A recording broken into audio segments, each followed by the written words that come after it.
Il y a les habitués? D'accord. OK. On m'a dit il y a une nouvelle, un nouveau, une nouvelle. C'est comment votre prénom? Karine? Bienvenue Karine.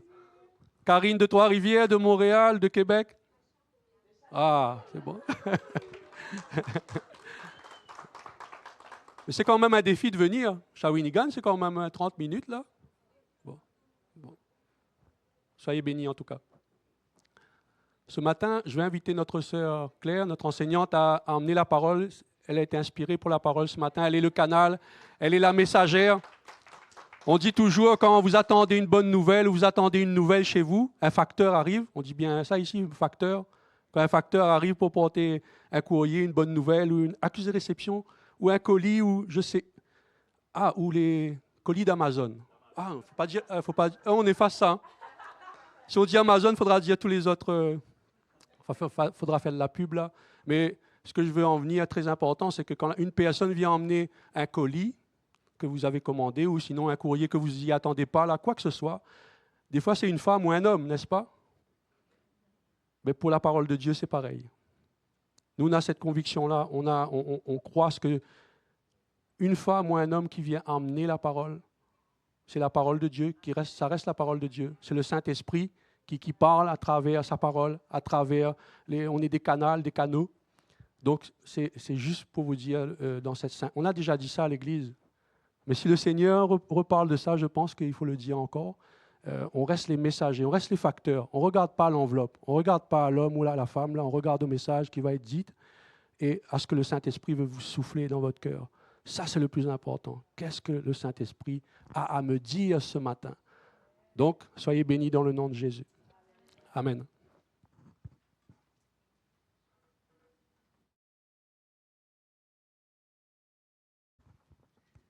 Merci, pasteur.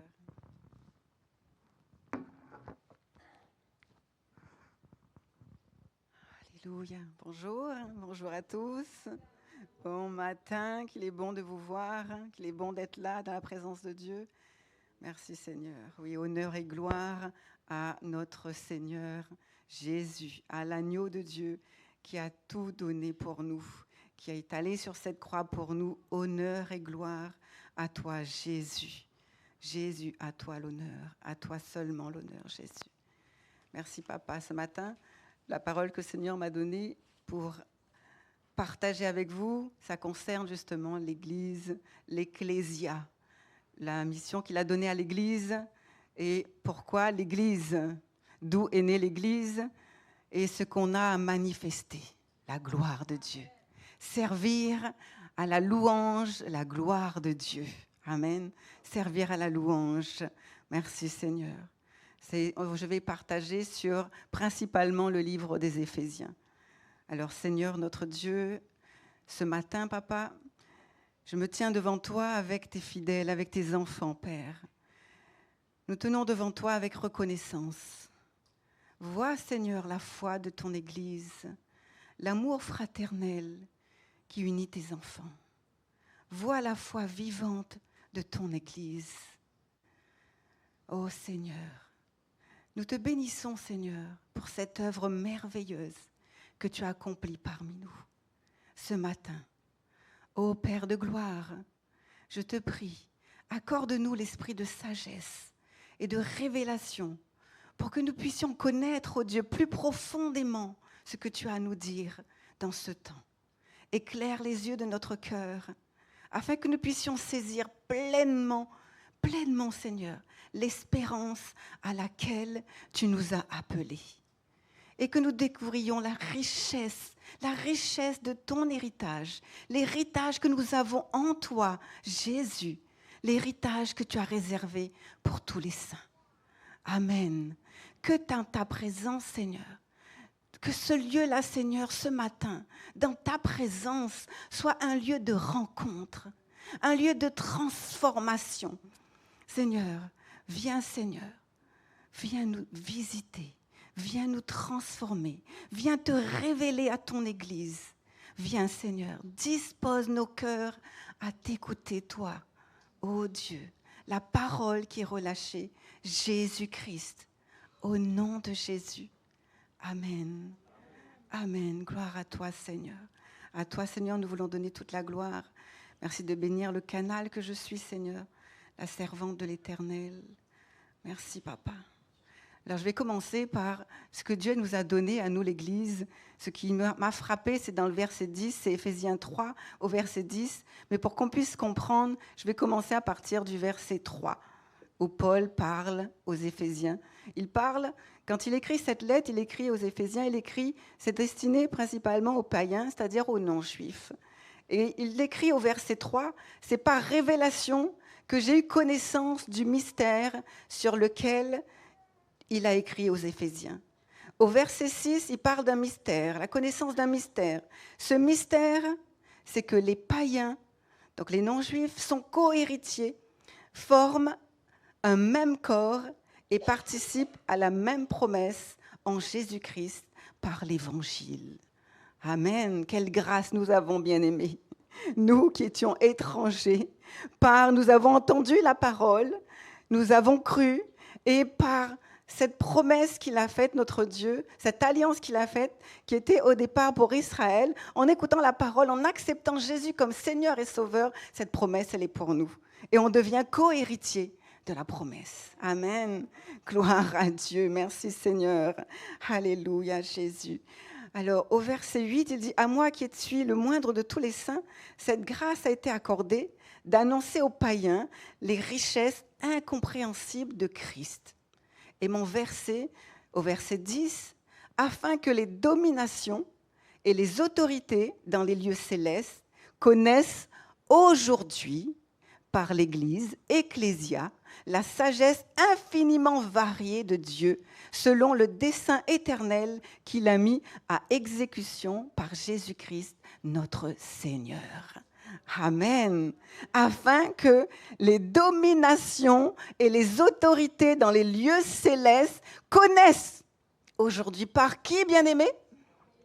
Ecclésia, l'Église, que toutes ces autorités, toutes ces dominations connaissent par l'Église la sagesse infiniment variée de Dieu, selon le dessein éternel que Dieu a mis à exécution pour son peuple, pour l'humanité. Bien-aimés, Ecclésia, je vais encore aller dans la racine, Ecclésia, plus qu'un ensemble de ceux qui croient en Jésus-Christ. Pour moi, on va décortiquer Ecclésia, encore une fois. Qui signifie hors d'eux. Ecclésia qui vient du verbe kaléo, qui signifie convoque. On convoque. Donc, ça veut dire que vous et moi, on n'a rien de nous-mêmes. Dieu m'a convoqué, Dieu t'a convoqué. Nous avons répondu à l'appel. Et nous formons maintenant Ecclésia, parce que nous avons répondu à l'appel de Dieu. Alors tous les rachetés, tous ceux qui ont cru par la foi en Seigneur Jésus-Christ, ce qu'il a fait, son œuvre à la croix. Oui, je crois, oui, je le désire, oui, je veux. Par cette foi-là, rachetés, Jésus vient, il nous scelle du Saint-Esprit, il nous met à part, hors du monde dans lequel on était, pour former Ecclésia. Ce qu'il a appelé. Alléluia. Quelle grâce. Et aujourd'hui, il nous dit qu'Ecclésia, j'avais une mission pour toi. Une mission pour toi que je vais vous donner dans Éphésiens 1. Ecclésia, hors du monde, répondre à l'appel de Dieu. L'Église du Seigneur Jésus, le corps du Christ. Le corps du Christ. Pourquoi? On va aller dans Éphésiens 1. Quel était le plan de Dieu? Parce qu'on parle de la richesse infiniment variée. C'est sûr qu'en 1 heure de temps ce matin, on n'aura pas le temps et je n'ai pas cette prétention de connaître la sagesse infiniment variée de Dieu. Je ne connais qu'en partie et je vais vous donner que ce que j'ai reçu en partie pendant ce temps. Alors, le mystère de Christ, quand Paul écrit cette lettre, c'est le mystère de Christ fondé dans l'amour, le plan de Dieu. Il parle du plan de Dieu, du mystère de Dieu, le mystère de Christ. Quel est ce mystère? C'est pour ça que je vous ai dit qu'on va rester dans Éphésiens. Alors, c'est dans Éphésiens 1, le mystère de Christ et le plan divin. Quand vous lisez la parole, vous êtes des habitués de la parole. Vous savez, quand vous avez lu Éphésiens 1, ça nous parle principalement du mystère de Christ et du plan divin. À partir du verset 3, où Paul dit « Béni soit Dieu, le Père de notre Seigneur Jésus-Christ, qui nous a bénis de toutes sortes de bénédictions spirituelles dans les lieux célestes en Christ. » Retenez bien ça. Béni soit Dieu, le Père de notre Seigneur Jésus-Christ, qui nous a bénis de toutes sortes. Pas une bénédiction pour ma santé, une bénédiction pour mes finances. Non, de toute bénédiction dans les lieux célestes en Christ. Et au verset 7, en lui, nous avons la rédemption par son sang, la rémission des péchés, selon la richesse de sa grâce. Une richesse, bien-aimée. Toutes sortes de bénédictions spirituelles et la richesse de sa grâce, c'est pour nous qui avons répondu à l'appel. Oui, Seigneur. Selon la richesse de sa grâce que Dieu a répandue, comment ? Abondamment sur nous, par toute espèce de sagesse et d'intelligence. Nous faisons connaître le mystère de sa volonté, et ce matin, sa volonté pour Ecclésia. Le mystère de sa volonté selon le bienveillant dessein que lui-même avait formé en lui-même, pour le mettre ce plan à exécution lorsque les temps seraient accomplis, de réunir toutes choses en Christ, celles qui sont dans les cieux, et celles qui sont sur la terre. Celles qui sont dans les cieux et celles qui sont sur la terre. Pourquoi ? Au verset 12, afin que nous servions à la louange de sa gloire. Nous comprenons que nous avons été bénis de toutes sortes de bénédictions spirituelles dans les lieux célestes. Nous comprenons quand nous disons ça, oui, je suis sur ce monde visible, sur la terre, mais je suis béni de toutes sortes de bénédictions dans les lieux spirituels, dans les lieux célestes. On a chanté Jésus assis sur le trône. Assis sur le trône, il règne à jamais. Non seulement il est parti s'asseoir sur le trône, mais il nous a fait asseoir avec lui. Amen. Alléluia. Merci Jésus. Et à partir du verset 19, attendez, qui illumine les... Verset 20. Il nous parle au verset 19 de l'infinie grandeur de sa puissance qui se manifeste avec efficacité. Et il dit, il a déployé en Christ en le ressuscitant des morts, en le faisant asseoir à sa droite dans les lieux célestes. Nous venons de le chanter. Donc merci Seigneur. Encore une fois, nous sommes connectés. Merci Saint-Esprit. À sa droite dans les lieux célestes ou au-dessus de toute domination, de toute autorité, de toute puissance, de toute dignité et de tout nom qui peut se nommer. Non seulement dans le siècle présent, et Paul écrivait ça il y a des milliers d'années, c'était pas hier, il y a longtemps. Et il dit, non seulement dans ce siècle présent où il écrivait, mais dans des siècles à venir, sans fin. Nous allons encore répéter, verset 21. Il nous a fait asseoir avec lui dans les lieux célestes. Il nous a fait asseoir avec lui dans les lieux célestes. Où est-ce qu'on est ? Assis avec lui dans les lieux célestes. Bien que je sois là dans ce monde terrestre, dans ce monde visible, je sais que je suis assis avec Christ, en Christ, dans les lieux célestes. Amen. Où ça, bien-aimé ? Au-dessus de toute domination, de toute autorité, de toute puissance, de toute dignité et de tout nom qui peut se nommer. Qu'importe le nom ce matin de ton problème, qu'importe le nom de l'oppresseur, qu'importe son nom, le nom de Jésus au-dessus de tous les noms. Et il a donné à l'Église de manifester cette puissance. Amen. Alléluia, merci Jésus. Il a tout mis. Écoutez bien, c'est la parole de Dieu. On doit vraiment s'accaparer, s'approprier, se remplir, être imprégné de cette parole. Nous sommes assis avec Jésus dans les lieux célestes. Jésus est la tête. Jésus est le chef, Jésus est la tête. Nous sommes le corps. Ecclésia, nous sommes le corps du Christ. Jésus est la tête. Ma tête est avec Jésus dans les lieux célestes. Ma vision est avec Jésus dans les lieux célestes. Dans les bénédictions qu'il a pour moi. Dans les bénédictions qu'il a pour ce monde. dans les bénédictions spirituelles, célestes qu'il a pour chacun de nous, bien-aimés. Alors ta tête ne doit pas être là, ici, dans ce monde visible. Moi, je suis assis avec Christ dans les lieux célestes. Il règne à jamais, je règne avec lui. Amen. Et quand il dit l'Église, afin que les autorités, les dominations puissent connaître par l'Église, c'est-à-dire que maintenant, quand on parle des anges déchus, des bons anges du monde, des bons et des mauvais. C'est-à-dire que dans le monde spirituel, nous savons qu'il y a les bons et les mauvais. Les mauvais doivent comprendre, en nous regardant dans le monde visible, que oui, je suis assise avec Christ dans les lieux célestes. Oui, mon comportement montre que oui, je règne avec Christ. Oui, j'ai le nom au-dessus de tout nom, celui qui est en moi. Et je ne me laisserai pas effrayer. Je n'aurai pas peur. Je vais montrer. Mais bien aimé, Ecclésia doit manifester le triomphe de Christ à la croix. Le triomphe, il a déjà triomphé à la croix de cette domination des autorités. Il a dit, je les ai dépouillés. Dans Colossiens 2,15, il dit, il a dépouillé les dominations et les autorités, et les a dépouillés, les a livrés publiquement en spectacle. Ce monde supérieur, ces dominations, ces autorités, quand ils regardent Ecclésia dans ce monde visible, ils ont compris. Ils manifestent ce triomphe. Ils manifestent ce triomphe. Alléluia. Alléluia. Merci Jésus. Merci pour ce rappel, Seigneur. Merci Papa, parce que je sais qu'alors que nous sommes là, avec cette foi, avec ce feu, tu agis, Seigneur. Pas par notre propre force, mais par toi, précieux Saint-Esprit. Précieux Saint-Esprit. Merci. Merci Jésus. On continue. Il dit, plus que ça, plus que l'autorité que nous avons, vous savez, ça c'est tellement bon, l'autorité que nous avons en Christ. Manifester Christ sur cette terre, manifester le règne de Jésus, servir à la gloire de Dieu. C'est-à-dire que les démons, ils voient comment ils agissent, comment l'Église se lève.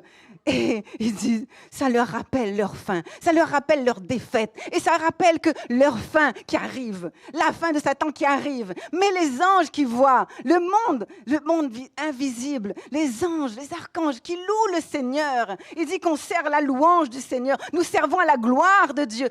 Ils chantent. Oh, alléluia. Alléluia. L'Église se lève. L'Église marche en autorité. L'Église marche dans la foi triomphante. L'Église marche et rappelle à Satan, rappelle sa défaite, rappelle sa défaite. Tu as déjà perdu. Tu as déjà perdu. Ta fin est proche. L'Église se lève. Alléluia. Alléluia. Et en plus, il dit la sagesse infiniment variée. Infiniment variée, c'est qu'il n'y a pas que ça, bien-aimé. En plus, quand Paul parle, je dis, Seigneur, je prends cette parole, elle est pour moi, elle est pour ton Église. Seigneur, merci. Je te rends grâce, ô Éternel. Oh, gloire à toi, Jésus. Honneur et gloire à toi, Jésus. Au verset 11, je vais continuer. Je vais continuer au verset 11, une autre facette de cette sagesse infiniment variée. C'est pourquoi vous, autrefois, il parle de nous, autrefois, nous étions dans la chair, oui, appelés incirconcis, par ceux qu'on appelle incirconcis, que le sont en la chair par la main de l'homme. Souvenez-vous que vous étiez en ce temps-là sans Christ, privés du droit de cité en Israël, étrangers aux alliances. Mais écoute bien, Satan, tu avais prémédité un plan, tu es venu pour tenter Adam et Ève dans le jardin, mais regarde ce qui s'est passé. Jésus est venu. Lui, il a quitté son ciel de gloire.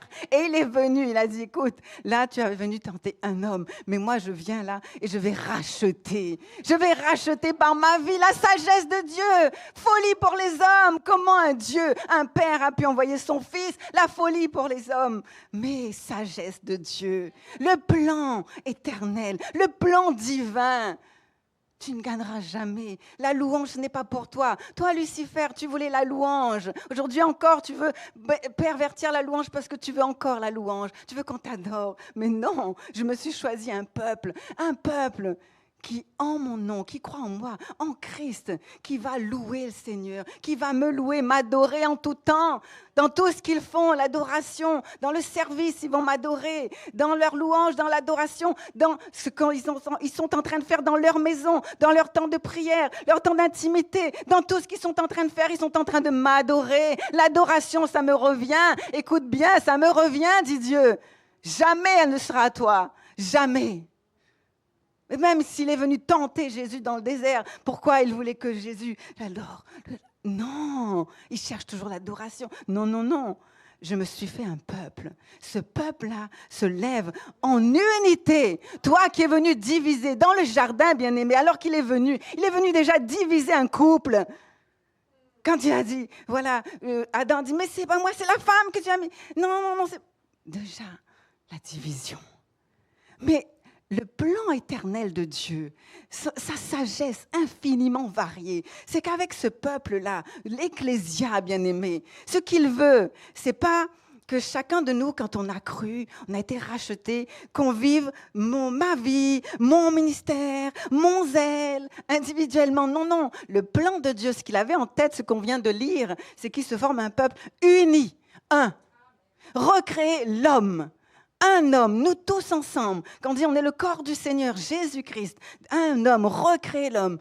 Voyez toutes ces personnes, tous les rachetés qui se mettent en place pour former le corps du Seigneur Jésus. Le corps du Seigneur Jésus qui se lève, le corps du Seigneur Jésus qui manifeste encore la victoire, le triomphe. Hé, bien-aimés, c'est une grâce.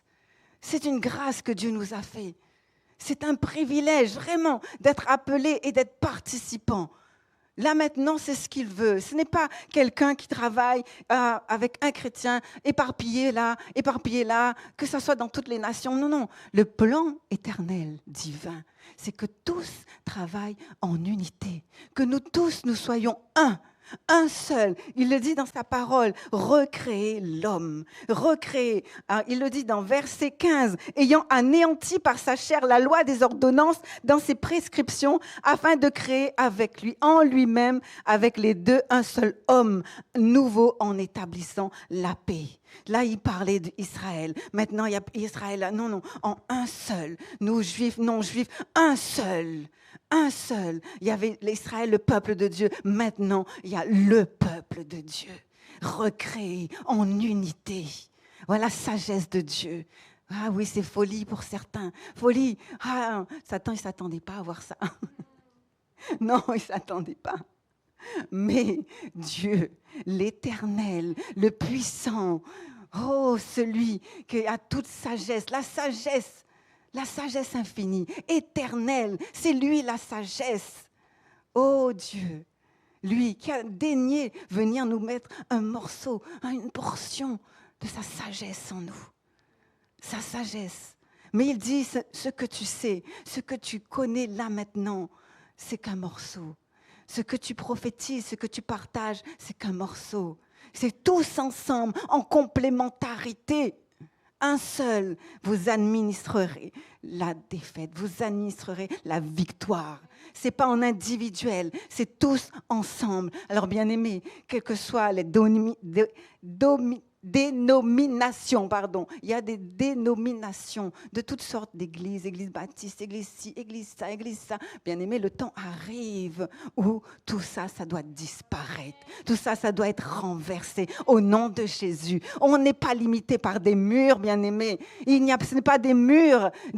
Jésus lui-même, quand il a été à la croix, ses membres n'ont pas été divisés, n'ont pas été broyés, n'ont pas été cassés, parce que son corps sur cette terre n'est pas cassé, n'est pas brisé. Un seul, c'est la volonté de notre Dieu, c'est la volonté de notre Père. Non seulement nous, qu'est-ce qu'il veut voir? Christ formé en nous, mais Christ formé dans toute l'assemblée, dans tous ses appelés, tous ses rachetés, formé un seul corps. Le combat arrive, le combat final arrive.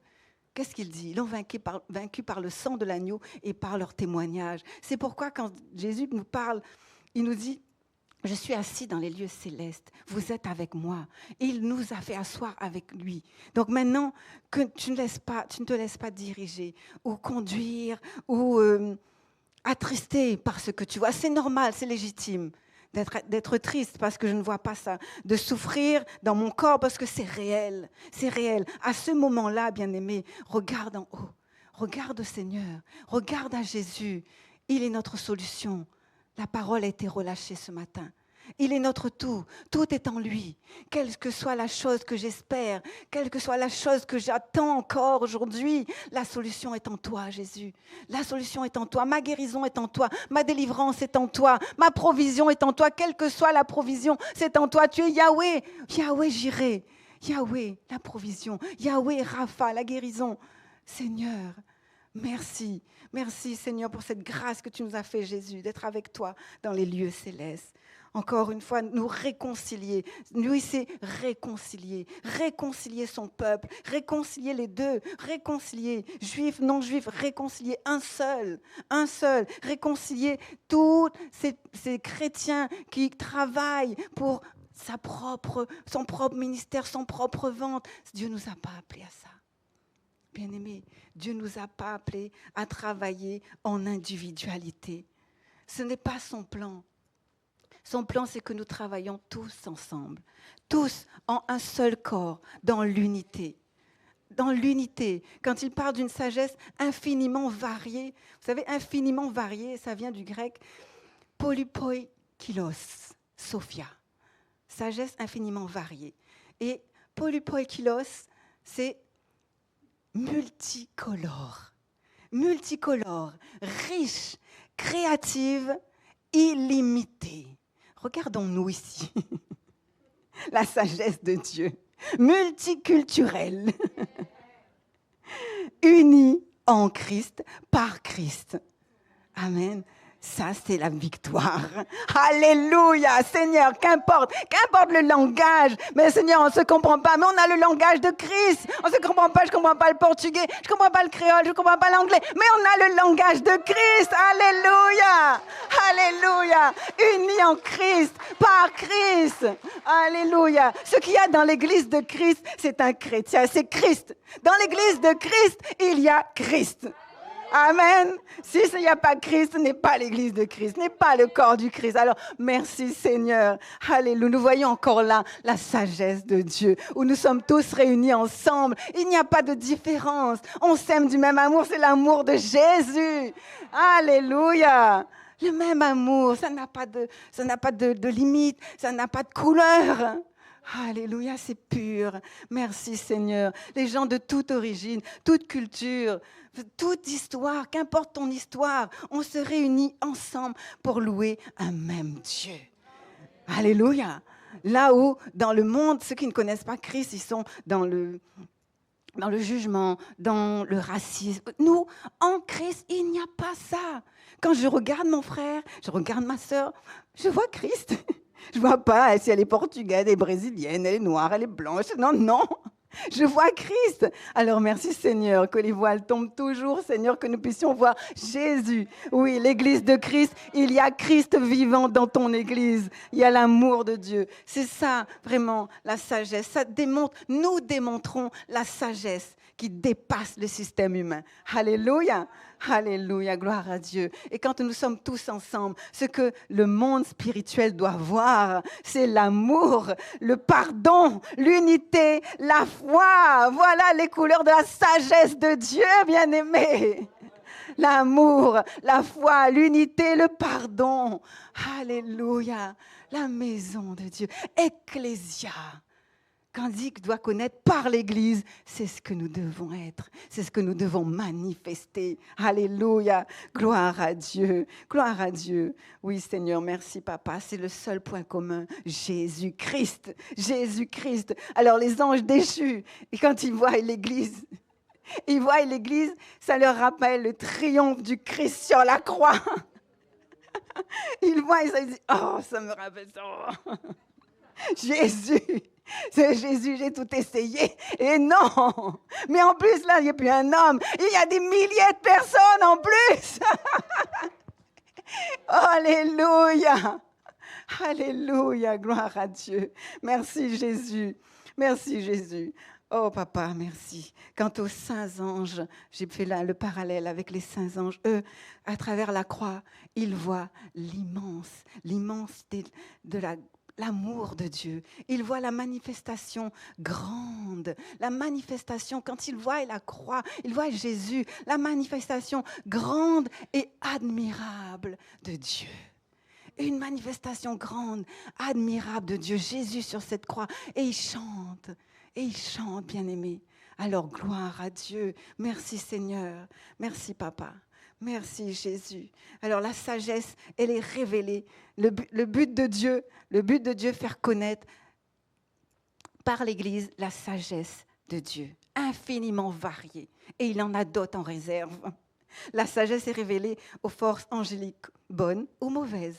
L'instrument de Dieu pour la rédemption. Oui, Jésus a déjà donné sa vie. L'instrument choisi, bien-aimé, Ecclésia. Et parce qu'en plus de ça, Ecclésia se lève, non seulement elle a compris pour elle, mais en plus elle va se lever avec la folie de la prédication de la croix. Hey. Ils sont fous, je suis sûre, les gens disent, ils sont fous. Sagesse de Dieu, mon frère, sagesse de Dieu. Écoute bien, sagesse de Dieu. Oui, 1 Corinthiens 1, 18 et jusqu'au verset 21. Car la prédication, où il nous parle de la prédication, la folie. Car la prédication de la croix est une folie pour ceux qui périssent. Mais pour nous, qui sommes sauvés, elle est quoi ? Et elle est quoi? J'ai pas entendu. Pour nous, une puissance. Alléluia. Alléluia. Merci Jésus. Oh, sans toi, ça ne serait pas possible. Sans toi, ça n'existerait pas. Sans toi, Jésus. Alors merci. Aussi, et les puissances de Dieu. Aussi est-il écrit, je détruirai la sagesse des sages et j'anéantirai l'intelligence des intelligents. Où est le sage? Où est le scribe? Car puisque le monde, avec sa sagesse, n'a point connu Dieu, dans la sagesse de Dieu, il a plu à Dieu de sauver les croyants par la folie de la prédication. Tu dis que je suis fou? Écoute seulement la parole qui va être relâchée. Moi par moi, non, moi je suis rien. Écoute la parole, elle est puissante. La parole avec de la prédication de la croix, c'est ça la puissance qui va te sauver. La puissance qui va te libérer. La puissance qui va te passer des ténèbres à la lumière. Les ténèbres à la lumière. La puissance, la prédication de la croix. Alors si tu viens ici, maintenant, quand tu vas venir dans ce lieu, viens pas regarder un homme, une femme. Viens juste écouter la parole qui est la puissance de Dieu. Une puissance, sinon tu vas passer à côté. Sinon, en regardant les yeux fixés sur le contenant, sur l'emballage, tu vas rater le message. Tu vas regarder l'enveloppe, mais le message, tu vas le rater parce que tu es fixé sur l'enveloppe. Et la lettre avec le Saint-Esprit. Si tu es fixé sur la lettre, la parole de Dieu, avec le Saint-Esprit, il va se passer quelque chose dans ta vie. Au nom de Jésus, certainement, il va se passer quelque chose dans ta vie. Certainement. J'ai l'assurance. Dieu, qu'est-ce qu'il a dit la semaine dernière? 3 choses demeurent. La foi, l'espérance, l'amour.